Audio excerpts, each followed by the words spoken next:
अस्सलाम वालेकुम, welcome to my YouTube channel kitchen with Sam. आज मैं आप लोगों को हलवाई स्टाइल में बहुत ईज़ी स्टेप्स के साथ बेसन के लड्डू की रेसिपी देने लगी हूँ। मस्ट ट्राई रेसिपी, आपने एंड तक जो है रेसिपी को फॉलो करना है। यहाँ पे मैंने 2 से ढाई कप के बराबर बेसन ले लिया है। बेसन आपने बारीक वाला लेना है। अब साथ ही मैंने इसमें 2 टेबल स्पून जो है मेल्ट किया हुआ देसी घी ऐड कर दिया है और साथ ही मैंने जो है इसमें 2 टेबल स्पून जो है दूध ऐड कर दिया है। दूध भी आपने रूम टेम्परेचर पे लेना है और इन तीनों चीज़ों को आपने अच्छे से जो है मिक्स करना है। इतनी देर तक मिक्सिंग करनी है कि बिल्कुल जो है ये अच्छे से मिक्स हो जाएगा और ब्रेड क्रम्ब की फॉर्म में जो आ जाएगा। तो यहाँ पे आपने इसको दोनों तेलियों में लेके इस तरीके से अच्छे से इसको मसल लेना है। इन स्टेप्स को आपने ज़रूर फॉलो करना है, तभी आप जो है ना वो बिल्कुल जो है जैसे स्वीट्स की दुकान पे मिलते हैं ना बेसन के लड्डू, उसी तरह के आप जो है वो घर में बना पाएँगे। अब यहाँ पे देखिए बेसन जो है वो रेडी हो चुका है, इसको एक तरफ हमने रख देना है। अब इसके लिए हमने जो है तैयार या बूरा तैयार तैयार करना है। उसके लिए 1 कप के बराबर पैन में चीनी डाली थी, 1/3 कप इसमें पानी डाल दिया था।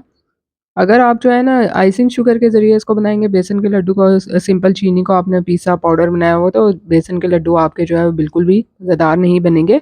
आपकी रेसिपी फ़ेल हो जाएगी, ये स्टेप करना मस्ट है। तो यहाँ पे जो है चीनी मेल्ट हो गई थी, तो मैंने 1 टीस्पून इसमें घी डाल दिया था। अच्छे से इसको मिक्स करना है, मीडियम फ्लेम पर पकाना है। आहिस्ता-आहिस्ता आप देखेंगे टोटली जो है ना वो थिक होना स्टार्ट हो जाएगा इस तरीके से और इसके बाद ये जो है वो ड्राई फॉर्म में आ जाएगा।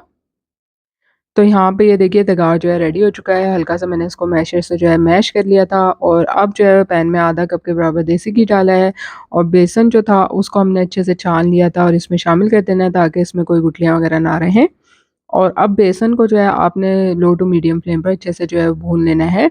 जब इसकी अच्छी सी खुशबू आने लगेगी और कलर चेंज हो जाएगा और देसी घी जो है वो इसमें से अलग हो जाएगा, तो बेसन जो है वो अच्छे तरीके से आपका भुन जाएगा। लेकिन इसमें भी एक जो है वो टिप है, वो आपको मैं साथ-साथ बताती हूँ, वो आपने ज़रूर करनी है। तो बेसन के लड्डू आपके जो है वो ड्राई नहीं बनेंगे।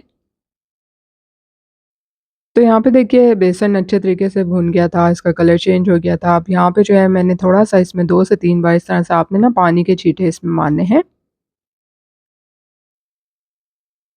तो ये वाला स्टेप आपने मस्ट करना है और यहाँ पे 2 से 3 दफ़ा इस तरह से हल्का-हल्का से मैंने पानी के छींटे इसमें मारे थे और साथ-साथ इसको मिक्स करते जाना है। बेसन जो है यहाँ पे रेडी हो चुका है और हमारा जो तगार या बूरा है वो भी रेडी हो चुका था। इसमें थोड़ा-सा मैंने जो है इलायची पीस के जो है इसमें डाल दी थी इलायची पाउडर और साथ ही जो है मैंने इसको बेसन में मिक्स कर देना है। ये देखिए कितना दानेदार सा है बेसन। तो आपके लड्डू भी इसी तरह मज़ेदार से बनेंगे। अब सिंपली जो है हमने इसको दोनों चीज़ों को मिक्स करना है अच्छे से और इसको बाइंड करके जो है वो हमने इसको लड्डू की शेप में बना देना है।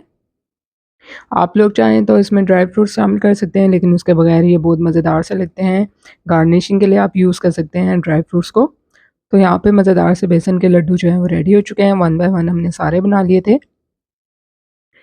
तो आप जो है उसको किसी भी ड डब्बे में जो है वो पैक करके रख सकते हैं। आप बटर पेपर बिछाएँ और उसके ऊपर जो है इन लड्डुओं को रख दें और आप जो है वो 2 से 3 हफ्ते तक मज़े से जो है इन लड्डू को खा सकते हैं। उम्मीद करती हूँ कि आप बेसन के लड्डू की रेसिपी आप लोगों को पसंद आएगी। रेसिपी पसंद आई है तो लाइक और शेयर करना बनता है, साथ-साथ चैनल को सब्सक्राइब करते जाएँ। और अभी आपको जो है मैं ये खोल के भी बाइट लेके भी दिखाती हूँ इसका लड्डू का कि कितने मज़ेदार से और दानेदार से बने हैं। और बहुत ही ज़्यादा सॉफ्ट होते हैं, आप इसको कितने भी दिन रख के खाएँगे तो ये हार्ड नहीं होंगे। तो ये देखिए कितने मज़ेदार से और दानेदार से लड्डू हैं, ज़रूर ट्राई कीजिएगा। अल्लाह हाफ़िज़।